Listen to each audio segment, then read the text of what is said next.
Hey YouTube, it's your girl Duchess, and y'all know how I like to keep it spicy over here, dropping all types of content for your entertainment and of course mine. So today we are looking at Abducted at an HBCU, a black girl missing story. We labeled it part one because I'm going to give you guys the first 30 minutes in a Cliff Note version. That way you decide if it's something that you want to check out for yourself, or if you want to click the next video, which will be part two, and give you the entire recap of the movie. Y'all like that? I thought it would be fun to do it that way. Let me know what you think. You know how I like the comments. Let's get into this recap. So Tasha from Power, I believe her name is Naturi. She is Miss Ellen, a teacher that cares a lot about her students and is really invested. She's also dating the provost marshal on the campus. So she is an educator at the HBCU campus. She's very involved with the students.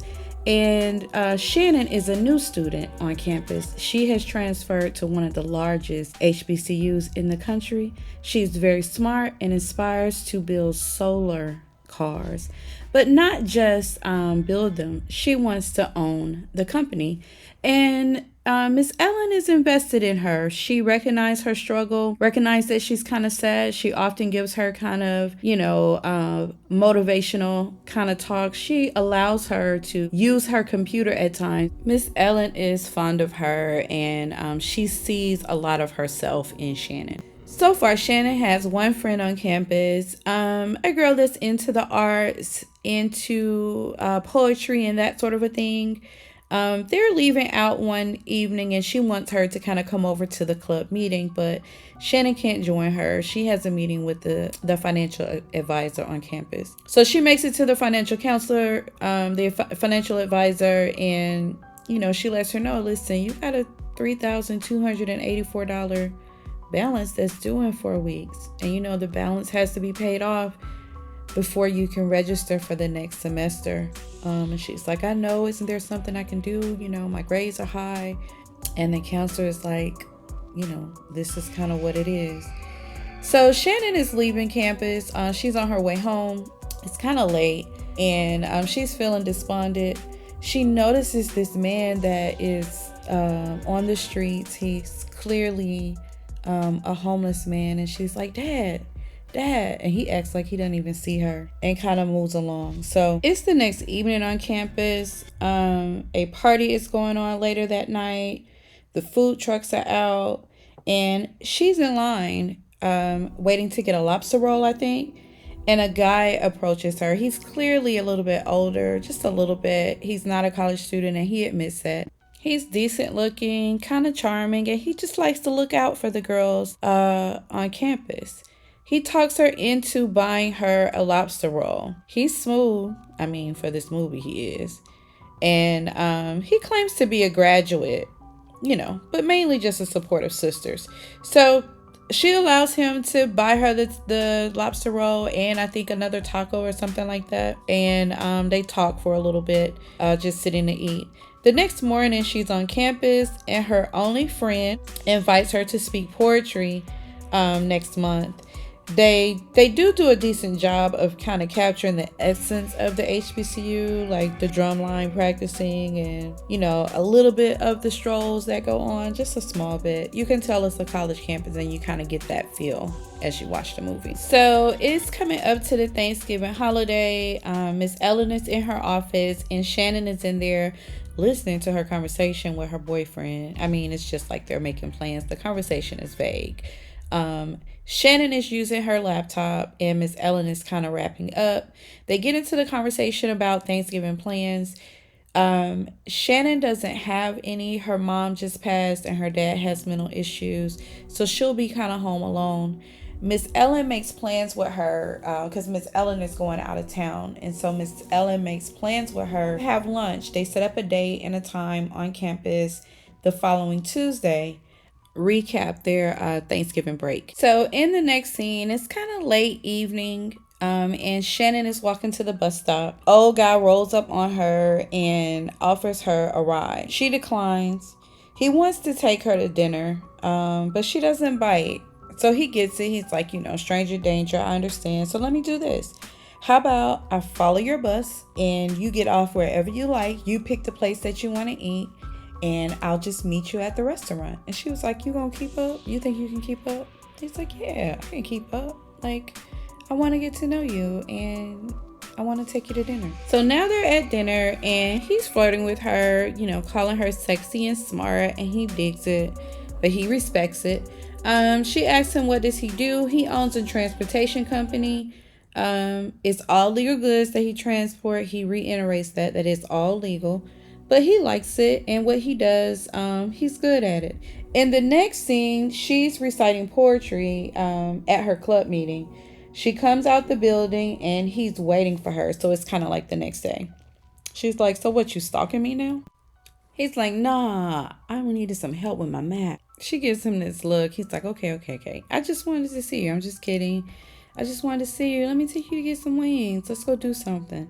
She reluctantly agrees, but she vows that she can't stay out late. She's got a test in the morning and she's got to study tonight. So they're just kind of chatting. It's like they're getting to know each other, but to me, he's quizzing her, He's asking her, is there anybody close with she's on campus? Like, you don't have no friends on campus? Do you belong to any sororities? What about your parents? Are you close to your parents? So at a point in the conversation, he asked her if she minds grabbing them some napkins. And she's like, I guess. You better be glad that you're good looking, or something like that. She gets up to go get the napkins, and while she's away, he spikes her drink. She comes back, she sits down, and he's like, man, these wings are spicy. She's like, I know. Well, tell me more about this teacher. And she starts, talking about the teacher. Like they're sitting there conversating, and she's talking about the teacher. And suddenly she gets lightheaded, and she's like, oh my goodness, I'm dizzy. And she faints, like she just passed out. So he's like, gotcha. Grabs her. She's in the car. So now she's in his car, passed out asleep.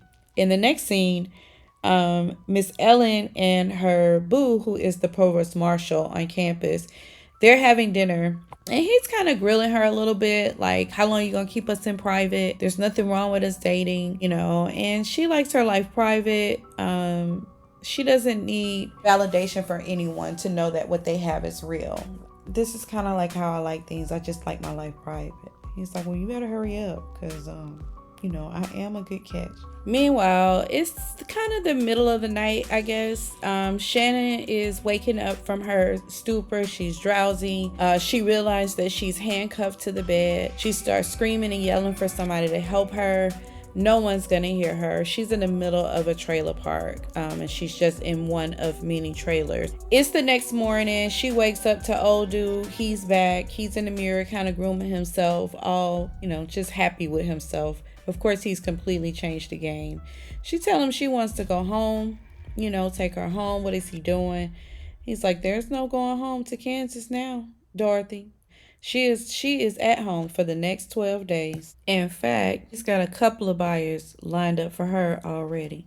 So later that evening, we learned that, kind of like midday, we learned that it's lunchtime and it's the Tuesday after Thanksgiving because Miss Ellen is trying to reach her. Her boyfriend is asking her, does she want to go to lunch? And she's like, no, I'm supposed to be meeting one of my students for lunch, but I'm having a hard time reaching her. Back at the trailer, Shannon notices this girl, like she's yelling like, no. And this guy is like dragging her by her collar. He has a rope like around her collar, like he's dragging her around the neck, but he's like dragging her like a dog over to this trailer. So she's getting an understanding of the environment that she's in. There's another girl that was actually at campus that was supposed to be going to a party. This girl with pink hair, she's also there. I can't tell if she's captive though, if she's kind of like working with them. Yeah, y'all know how my conspiracy mind kind of goes. So her phone is buzzing. She hears it. We know it's Miss Ellen. She's trying to get to it. It's over there in her backpack, but she's handcuffed to this bed. So she's like stretching her feet, like using her feet to kind of like try to reach the backpack. She does reach it, but she also makes the chair fall. So it's like this loud thump. She misses Miss Ellen's call because we're back at campus and Miss Ellen has got her voicemail. It's like, hey, Shannon, it's Miss Ellen. I've been trying to reach you. I hope that you're okay. Shannon is frantic. She got the phone, but she's trying to hide it. One of the handlers come in. He walk in the door. He's like, what you doing? She's like, no. He said, what you doing? What you trying to hide something? Just then the phone started buzzing. He's like, oh, you think we stupid or something? Let me teach you a lesson. And he just starts smacking her. But the guy comes in, the one who kidnaps her, and he's like, wait, what you doing? So dude turns around and shows him the phone. He walks out. He's like, handle it. So he take the phone. He walk up to her looking all crazy, eyes all buck. He's like, unlock the phone. She's like, no. He look at her. He said, ho, I'm not asking. Unlock the phone. So she unlocked the phone. He see Miss E. A text message from Miss E saying we were supposed to be meeting. And he's like, who the hell is Miss E? She said, that's my advisor. He was like, let me tell you something. I'm your advisor now. Like, you don't have no other advisor. I'm your advisor now. He pulls out a blade, like a switchblade, puts that up to her face. He got her all up close, like yoked her up basically. Talking through his teeth, threatening her. Say it. I'm your advisor. So she repeats it. He was like, here, you forgot something. He hands her a white styrofoam cup. Drink it. And then turns around and look at her.